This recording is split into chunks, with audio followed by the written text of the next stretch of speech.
Property India में आपका एक बार फिर से स्वागत है। जिस गति से हमारे शहरों में घर बन रहे हैं और बिक रहे हैं वो देख करके कई हैरान रह जाते हैं। प्रॉपर्टी के बाजार में सब दाव लगाना चाहते हैं, सब इन्वेस्ट करना चाहते हैं, लेकिन उसके लिए उन्हें जरूरत होती है किसी की एक्सपर्ट एडवाइस की।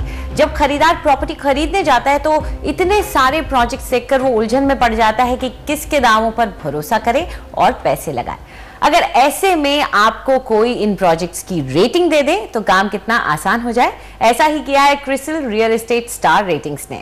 तो चलिए आज ग्रेटर नोएडा के प्रॉपर्टी बाजार का जायजा लेते हैं और इसके लिए हमारे साथ मौजूद हैं अनुराग झवर।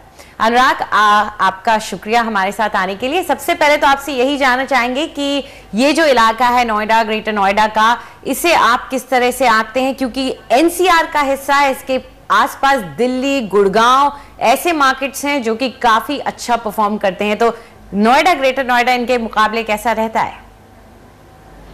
शुक्रिया जी, आपने सही बोला। ये एनसीआर का हिस्सा है। यूपी स्टेट के अंदर में ये दोनों काफ़ी इम्पोर्टेंट रोल प्ले करते हैं। अगर आप बात करें एनसीआर के अंदर में, जब दिल्ली में कंजेशन आया था तो जो ग्रोथ थी वो गुड़गांव की तरफ गई थी और वही ग्रोथ जो है नोएडा और ग्रेटर नोएडा की तरफ में भी आई है। नोएडा और ग्रेटर नोएडा का जो अगर आप बात करें, ये जो रीजन है इसमें इंफ्रास्ट्रक्चर काफ़ी अच्छा है। चाहे वो सोशल इंफ्रास्ट्रक्चर या सिविक इंफ्रास्ट्रक्चर की बात करें, एजुकेशन फैसिलिटीज़ काफ़ी अच्छी हैं, जो कि एक टैलेंट पूल प्रोवाइड करता है। कोई भी इकोनॉमिक सेटअप यहाँ पर अगर हम लोग डालते हैं। 1976 में जब नोएडा बना था उस समय ये प्राइमरली एक इंडस्ट्रियल टाउनशिप के रूप में आया था और वहाँ से धीरे धीरे जो है इसका कैरेक्टरिस्टिक चेंज हो गया है और मिड 2000 के बीच में जो है आईटी का प्रेवलेंस काफ़ी ज़्यादा बढ़ गया है। और आज अगर हम इसे देखें तो काफ़ी डाइवर्सिफाइड इकोनॉमिक बेस है, जहाँ पर हर तरह की इंडस्ट्रीज़ जो है यहाँ पर ऑलरेडी आ चुकी हैं। और नोएडा का जो फर्स्ट फेज ऑफ डेवलपमेंट था वो नोएडा के अंदर में था। उसके बाद में हमने देखा है कि काफ़ी इंफ्रास्ट्रक्चर एक्टिविटीज़ हुई हैं, जैसे कि नोएडा से ग्रेटर नोएडा के लिए जो नोएडा एक्सप्रेसवे बनी है, उसके बाद में यमुना एक्सप्रेसवे बनी है। इन सब से जो है रियल एस्टेट के अंदर में काफ़ी डेवलपमेंट हुआ है। एक प्लान तरीके से डेवलपमेंट होता है, जो कि लैंड जो है यहाँ पर प्लानिंग अथॉरिटीज़ के थ्रू मिलता है और हर तरीके की रियल एस्टेट सेगमेंट्स के लिए यहाँ पर डेवलपमेंट देखा गया है। चाहे वो एजुकेशन के लिए बात कर लें या फिर मीडिया हाउसेस के लिए बात कर लें या फिर रेसिडेंशियल स्कूल उस तरह के लिए बात कर लें, तो काफ़ी प्लान सेटअप है इसका और एनसीआर के ग्रोथ में ये एक बहुत बड़ा हिस्सा रखता है। इसका एडवांटेज क्या है? क्या आप इसकी प्राइसिंग इसके लिए कोई एडवांटेज साबित होती है एनसीआर को नजरिए में रखते हुए, क्योंकि दिल्ली और गुड़गांव काफ़ी महंगे हैं? जी, 3-4 पहलू इसके अंदर में आते हैं। प्राइसिंग एक जरूर एक इम्पॉर्टेंट हिस्सा है। आज अगर हम पूरे दिल्ली की बात करें या गुड़गांव की बात करें और अगर हम वो प्राइस कंपेयर करें ग्रेटर नोएडा, नोएडा एक्सटेंशन में, तो ये काफ़ी अफोर्डेबल है। जहाँ पर हम आज की डेट में भी 2500 से 3500 रुपये के बीच में भी हमें जो है पर स्क्वायर फीट में जो है ऑप्शंस मिल सकते हैं, जो कि दिल्ली में तो हमें नहीं मिल सकता और गुड़गांव में भी काफ़ी दूर जाना पड़ेगा। और खासकर जिस तरह का इंफ्रास्ट्रक्चर है यहाँ पर, चाहे वो मेट्रो कनेक्टिविटी नोएडा की हम लोग बात कर लें या हॉस्पिटल्स की बात कर लें, स्कूल की बात कर लें, सब काफ़ी अच्छी है। तो अगर हम ये देखें कि डेवलपमेंट में इंफ्रास्ट्रक्चर पहले प्लान हुआ है और वो जो इंफ्रास्ट्रक्चर है वो आगे वाली ग्रोथ को जो है आराम से कैप्चर कर सकता है, तो ये एक फ़र्क होगा अगर मैं कहूँ कंपेयर टू गुड़गांव या फिर दिल्ली, जहाँ पर सेचुरेशन हो चुका है, इंफ्रास्ट्रक्चर पे ऊपर में इतना काम नहीं हुआ है। लेकिन क्या नोएडा में और ग्रेटर नोएडा में सेक्टर डेवलपमेंट की स्कीम की वजह से इंफ्रास्ट्रक्चर पे अच्छा फोकस दिया गया है, तो वो उसको और आगे जाने में मदद करेगा। जी, साथ ही आपसे ये भी जानना चाहेंगे कि नोएडा, ग्रेटर नोएडा के ऐसे कौन से इलाके हैं जिन्हें आप मानते हैं कि वो ज्यादा बेटर परफॉर्म करेंगे? मतलब अगर वैसे तो ग्रेटर नोएडा खुद काफी अच्छा कर रहा है, लेकिन नोएडा हम देखते हैं नोएडा एक्सटेंशन का एरिया जो रहा वहाँ लीगल हैसल्स बहुत उठ के आए थे, तो क्या अब इस तरह की प्रॉब्लम्स वहां पर सॉल्व हो गई हैं या ये चल रही हैं?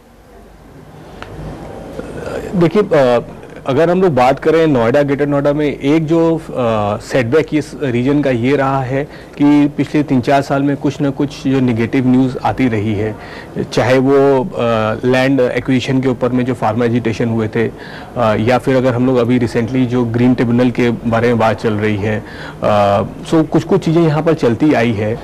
लेकिन आज की डेट में अगर हम देखें तो ओवरऑल डेवलपमेंट फिर से चालू हो चुका है। नोएडा एक्सटेंशन के अंदर में भी जो है क्लियरेंस मिल गई थी और प्रोजेक्ट चालू हो चुके हैं। ग्रेटर नोएडा के अंदर में भी ऑलरेडी कंस्ट्रक्शन चल रहे हैं। तो ओवरऑल कंस्ट्रक्शन एक्टिविटी चालू है, लेकिन वो जो एक 3-4 साल पहले जो भी चीज़ें होती आई हैं, एक नेगेटिव सेंटीमेंट बना हुआ है।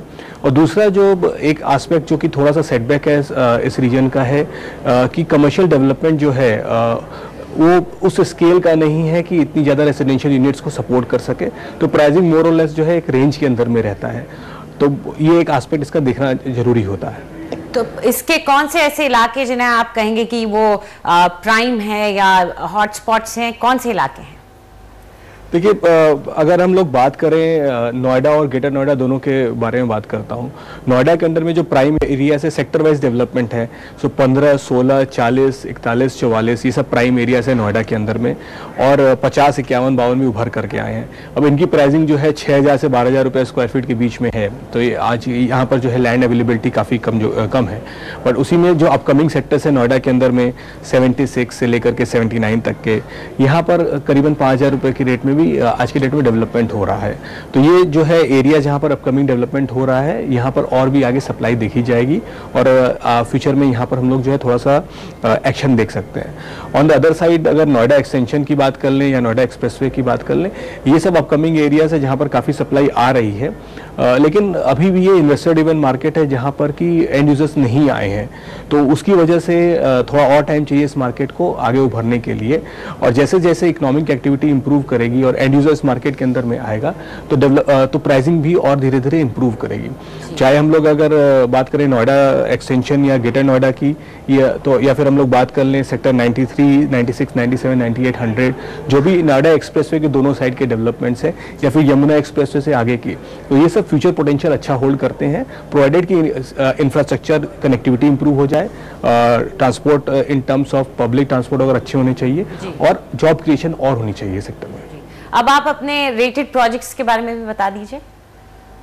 जी, जो रेटिंग्स हमारी है वो सिटी स्पेसिफिक रेटिंग्स होती है और जो है ओवरऑल ये 8 स्केल पे होती है। जब सबसे लोएस्ट होता है नॉन डिलीवरेबल और सबसे हाईएस्ट होता है 7 स्टार। तो ग्रेटर नोएडा के अंदर में 2 प्रोजेक्ट्स के बारे में बात करूंगा मैं। पहला जो प्रोजेक्ट है वो ATS ग्रुप के स्टेबल से है, जो कि वहाँ के एक एस्टेब्लिश ग्रुप है नोएडा ग्रेटर नोएडा में, काफ़ी काम किया है इन्होंने। प्रोजेक्ट का नाम है ATS डोल से। ये ग्रेटर नोएडा में सेक्टर ज़ीटा 1 के अंदर में सिचुएटेड है। परी चौक से करीबन 5 किलोमीटर के डिस्टेंस के अंदर में है और अगल बगल में नॉलेज पार्क या फिर अगर हम यमुना एक्सप्रेस पे की बात करें वो 10 से 15 किलोमीटर के रेंज में ही ये प्रोजेक्ट आ जाता है। तो एक अच्छा सोशल और सिविक इंफ्रास्ट्रक्चर है इस प्रोजेक्ट का। एक बड़ा प्रोजेक्ट है 1308 यूनिट्स का, जिसमें कि 2, 3, 4 BHK कन्फिगरेशंस मौजूद हैं और G+29 फ्लोर का स्ट्रक्चर प्लान है। ये प्रोजेक्ट 2013 नवंबर में लॉन्च हुआ था अराउंड 3500 स्क्वायर फीट में और आज की डेट में करीबन 3750 रुपीज़ स्क्वायर फीट का प्रोजेक्ट है। और अक्टूबर 2017 में इसकी जो है डिलीवरी प्लान है। ओवरऑल अगर यूनिट्स प्राइजेस की बात करें तो 4.65 मिलियन से लेकर के अराउंड 1 करोड़ के बीच के रेंजेस हैं। एक मिड सेगमेंट का प्रोजेक्ट है। कंस्ट्रक्शन जो है अराउंड 5 to 7% हुआ है आज की डेट में। इसको सारे पहलू पे हम लोग ने देख करके, जो कि developer quality, financial quality, legal quality, innovation and construction quality को देख करके हमने इसको NCR 5 स्टार की रेटिंग दी हुई है। जो दूसरा प्रोजेक्ट जिसके बारे में बात करूंगा ये कामरूप ग्रुप की तरफ से है। इस प्रोजेक्ट का नाम है ध्रुवा ग्रीन्स। ये भी ग्रेटर नोएडा में है, जो सेक्टर G5 में लोकेटेड है। ये यमुना एक्सप्रेसवे के स्टार्टिंग में ये आता है और ओवरऑल सोशल इंफ्रास्ट्रक्चर वगैरह जो है अगल बगल का इस प्रोजेक्ट का भी काफ़ी अच्छा है। एक 132 यूनिट्स का ये प्रोजेक्ट है, जहाँ पर कि 3 BHK यूनिट्स है सारी। 2 ब्लॉक्स में अप टू 12 फ्लोर में ये डेवलपमेंट हो रहा है। ये 2012 के अंदर में लॉन्च हुआ था करीबन 3300 रुपीज़ स्क्वायर फीट में और आज की डेट में 3800 रुपीज़ स्क्वायर फीट का रेट चल रहा है। पोजीशन टाइमलाइन इसका सितंबर 2015 का है। एक मिड सेगमेंट का प्रोजेक्ट है जो कि थोड़ा सा आई वुड से थोड़ा हायर प्राइसिंग में है, करीबन 90 लाख से लेकर के अराउंड 1.1 करोड़ के बीच के प्रोजेक्ट है, गिवन द साइज भी 3 BHK का है और 65% कंस्ट्रक्शन ऑलरेडी कंप्लीट हो चुका है। इसको भी सारे पहलू पे देख करके हमने NCR 4 स्टार की रेटिंग दी है। चलिए, शुक्रिया आपका, आपने ये सारे ऑप्शंस हमें सुझाए हैं, इसके लिए बहुत बहुत शुक्रिया आपका। फिलहाल आप लोग कहीं जाएगा नहीं, क्योंकि एक ब्रेक के बाद 9 लाख रुपए में मुंबई मेट्रोपॉलिटन रीजन यानी MMR में कहां मिल सकता है घर, ये हम आपको दिखाएंगे।